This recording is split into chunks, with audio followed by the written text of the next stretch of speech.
Han pasado cerca de 20 años desde que tuve una conversación que cambiaría mi vida. 20 años desde que aquel niño entró en mi oficina y me contó, quizá, la más fantástica historia que oiré. Una historia que ha estado fijada en mi mente por todos estos años.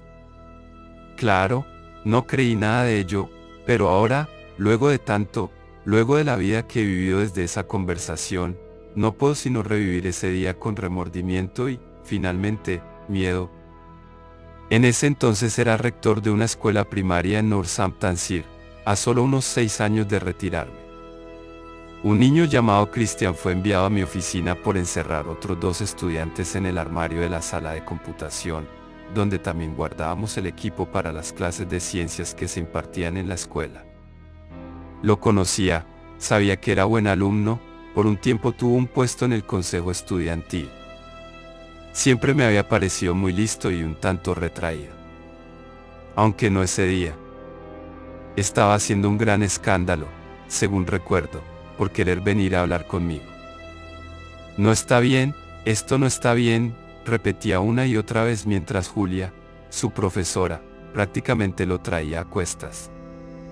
Ella me explicó la situación y luego salió para retomar su clase. Recuerdo que me quedé en silencio observándolo, desde mi escritorio, con la mirada severa que reservaba para situaciones como esa. Una y otra vez, decía, esto no está bien, no se supone que ocurriría de esta forma. Se veía extraño, muy alterado, aunque no en la medida que se esperaría de un niño de 10 años que es enviado a la oficina del rector. Sus ojos se precipitaban de un lado a otro, como muchas veces habían hecho los míos cuando era abordado por un mar de ideas. Al final, le hablé. Christian, esto es muy decepcionante. Me hizo poco caso y siguió repitiendo las mismas palabras, poniendo su mirada en esto y aquello, luciendo totalmente confundido. Christian. Christian. Mírame cuando te hablo, Christian. Al pronunciar su nombre esa última vez, recuerdo que levanté mi voz casi tanto como al nivel de un grito, algo que rara vez hacía. Sus ojos se concentraron en los míos y guardó silencio. Esperaba verlos cubrirse en lágrimas. Hacer llorar a un niño es una cosa terrible, por lo que empecé de nuevo con un tono más sereno. Es decepcionante tener que verte, Aku. Mire, algo salió mal en algún lado. No se suponía que pasara esto. Estaba impresionado por su interrupción, pero lo que me desconcertó, lo que me dejó sin palabras por esos momentos en los que él hablaba, fue la forma en que lo hacía. Su voz era la de un niño pequeño, claro, pero como si estuviera bajo el control de alguien mucho mayor. Sus enunciaciones eran claras y precisas, y su tono era de alguna manera serio y maduro. Solo necesito pensar por un segundo, puedo resolver esto. Solo necesito pensar. Su mirada volvió a desviarse. Ya había encontrado mi voz para entonces. Cuento con que se me escuche cuando estoy hablando, Christian. No me interrumpas cuando lo haga. Sus ojos se enfocaron en mí de nuevo y habló antes de que pudiera continuar.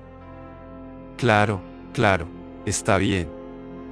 Mire, solo deme 5 minutos para hablar. Sí.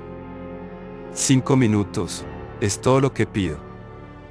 No estoy seguro de que me hizo hacerlo, quizá la peculiaridad de toda la situación hasta ese punto. Me recliné en mi silla, tomé una pipa del cajón superior de mi escritorio y comencé a rellenar su extremo con tabaco, pues aún era permitido fumar en lugares cerrados en Gran Bretaña. 5 minutos. Encendí la pipa y coloqué la punta en mi boca, haciéndole un ademán para que tomara asiento en la silla frente al escritorio. Lo hizo, y lo dejé hablar. ¿Está bien? Como en pi. He estado aquí antes. Bueno, no en esta situación, pero sí en esta escuela, en esta misma época. He pasado por esto antes. ¿Ha visto la película Groundhog Day? Negué con la cabeza. Bien, bueno, alguna vez ha pensando en regresar el tiempo, ir a un punto previo, pero como es ahora. Volver para rehacer algo de su vida con el conocimiento que tiene en la actualidad. Bueno, Eso es lo que me pasó a mí, solo que no puedo controlarlo, no puedo detenerlo. Se acomodó mejor en su asiento y su rostro se atenuó en lo que miraba por la ventana a un costado de la oficina.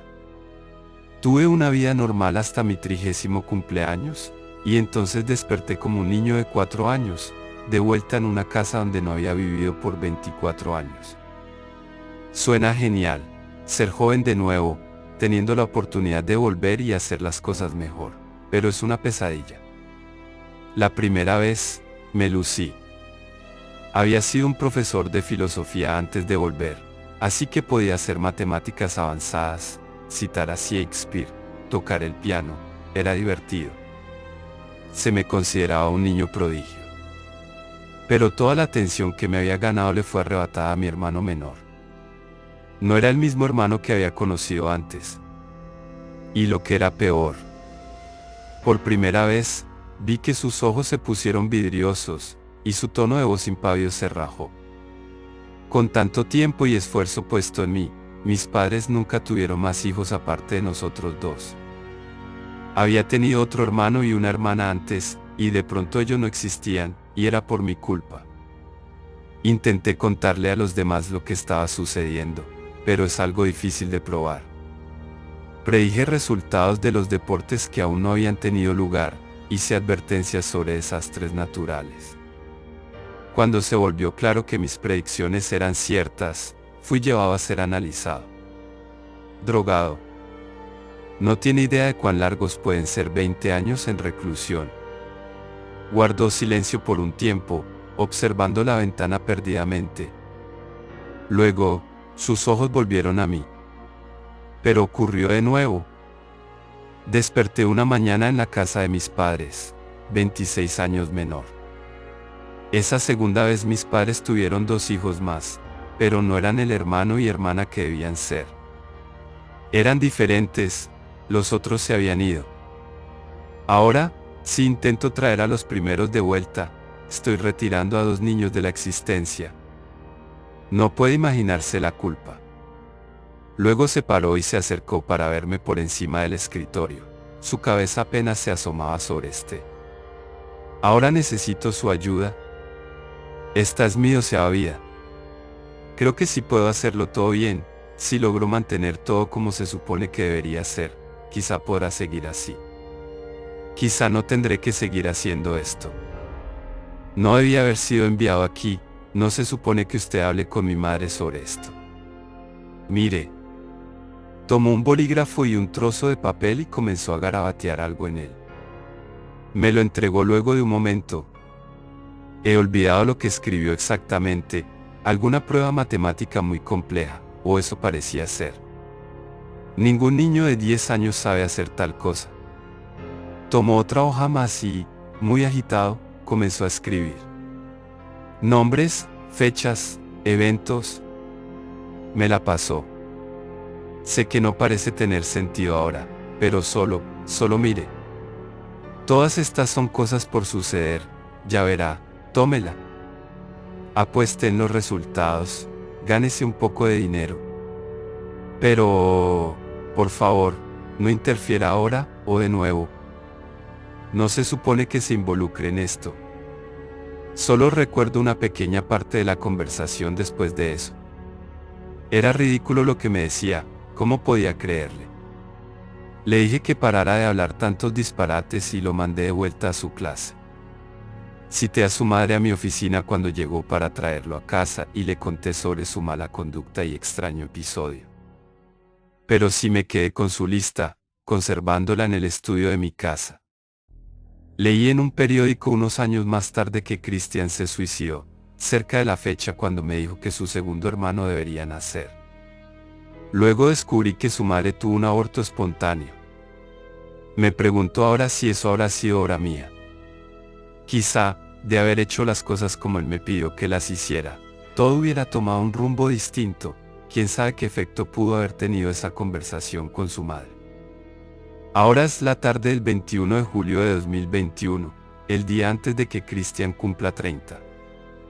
Todo cuanto está en la lista que ese niño me escribió ha ocurrido. Victorias en las copas mundiales, huracanes, La caída de las Torres Gemelas en los Estados Unidos. Todo justo como él lo escribió. Pero ahora mis pensamientos se concentran en el mañana. ¿Qué me sucederá? ¿A mi hija o a mis nietos? Si todo vuelve para que lo pueda vivir de nuevo, ¿hacia dónde vamos?